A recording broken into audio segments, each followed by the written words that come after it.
Muy buenos días, mi nombre es Kellyvana Vázquez, soy estudiante de la Universidad del SINU, seccional Cartagena, hago parte de la Escuela de Derecho y a continuación haré una explicación sobre el arbitraje, basada en el resumen llamado El arbitramiento de equidad en el derecho colombiano, realizado por Andrés Felipe Guzmán Villalobos, Universidad Pontificia Javeriana, año 2003.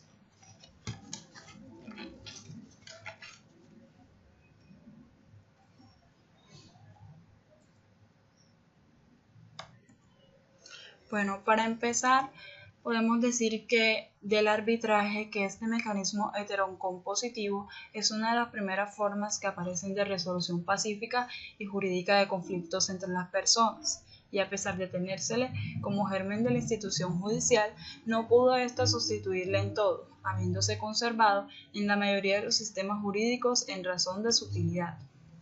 En la doctrina nacional se ha afirmado que el arbitraje es conocido en Colombia desde la Ley 105 de 1890, que reformó el Código Judicial de la época y autorizaba someter a la decisión de árbitros las controversias que surgían entre personas capaces de transigir, en los casos en que se le permitiera la transacción y conforme el procedimiento fijado en ella. Pero la verdad es que esta institución fue conocida en nuestro país, lo mismo que en todo el continente americano, desde la época colonial y hasta tiempo después de la independencia. Conceptos y generalidades.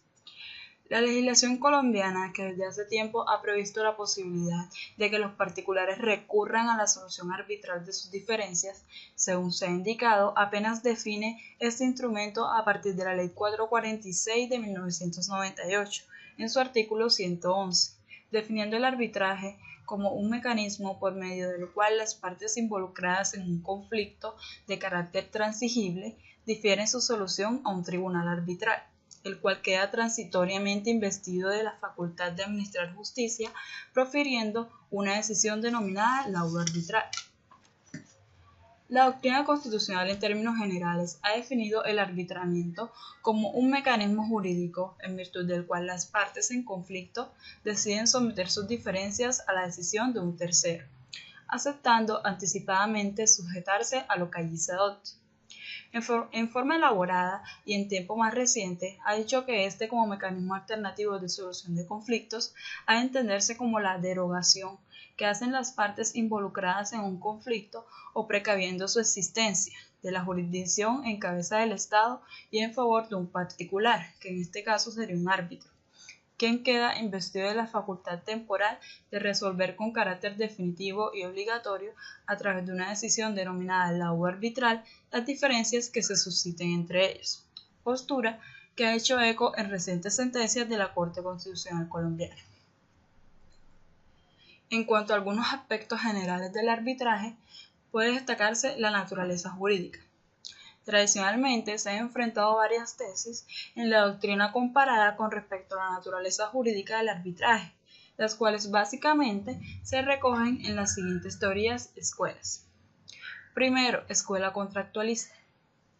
Es bien sabido que las partes se obligan a someter sus diferencias a la decisión arbitral, renunciando a presentar sus pretensiones ante la justicia ordinaria, por medio del denominado pacto arbitral, que puede acordarse según dos formas específicas, la cláusula compromisoria y el compromiso. Puesto que hay unanimidad en la doctrina en cuanto a que este pacto implica la celebración de un verdadero contrato, los defensores de esta posición ven en él el elemento esencial para la operación de este tipo de justicia y concluyen que a. El arbitraje es de naturaleza contractual de derecho privado. B.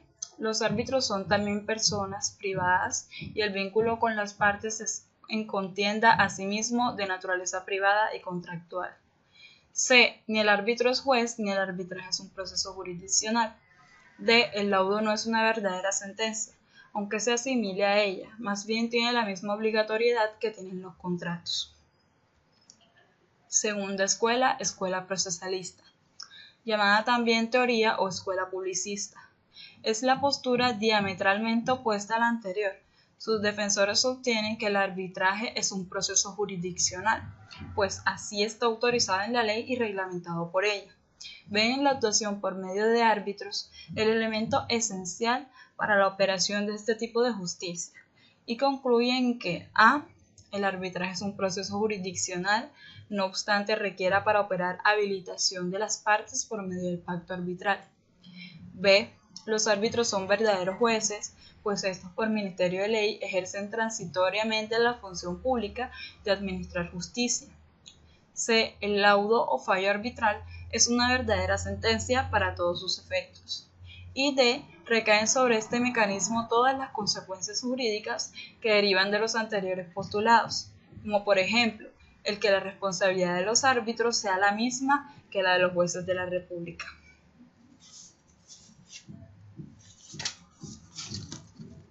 Escuela intermedia, mixta o ecléctica, llamada también escuela sincrética.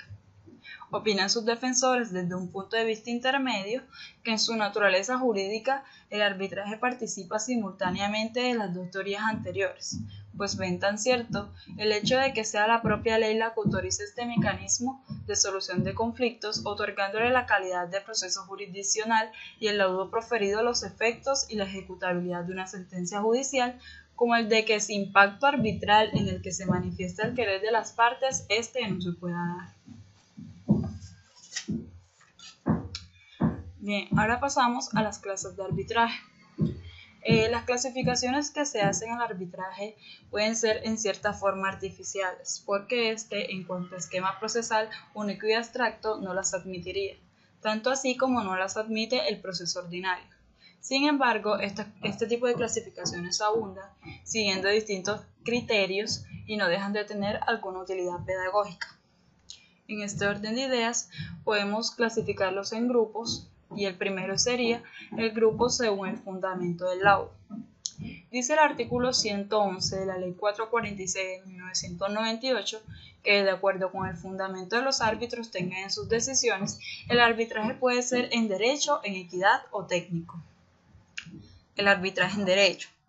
Según esta norma, es aquel en el cual los árbitros fundamentan su decisión en el derecho positivo vigente. En este evento se hace la exigencia de que quien actúe en calidad de árbitro sea un abogado inscrito. El arbitraje en equidad. Según la norma citada, es aquel en el cual el árbitro fundamenta su decisión en el sentido común y la equidad. El arbitraje técnico. Según la misma norma, es aquel en el cual el árbitro decide según sus específicos conocimientos en una determinada ciencia, oficio o arte. Segunda clasificación, según su origen. Según este criterio de clasificación, el arbitraje puede ser voluntario y forzoso u obligatorio. El arbitraje voluntario es aquel que tiene origen en el pacto arbitral y cuya conceptualización y puesta en práctica están definidas actualmente por el marco legal, jurisprudencial y doctrinario que desarrollamos en esta exposición. El arbitraje forzoso u obligatorio es aquel que tiene su origen en la ley, que para ciertas cuestiones ha impuesto de manera obligatoria este mecanismo de solución de conflictos. Otra clasificación según el procedimiento escogido. El artículo 112 de la Ley 446 de 1998 establece que el arbitraje podrá ser independiente, institucional o legal, de acuerdo con el procedimiento que se escoja para adelantar el arbitramiento. El arbitraje independiente o ad hoc consagra la norma precipitada que se está frente a este tipo de arbitraje cuando las partes acuerdan autónomamente las reglas de procedimiento aplicables en la solución de su conflicto. ¿Qué significa esto concretamente en su real dimensión?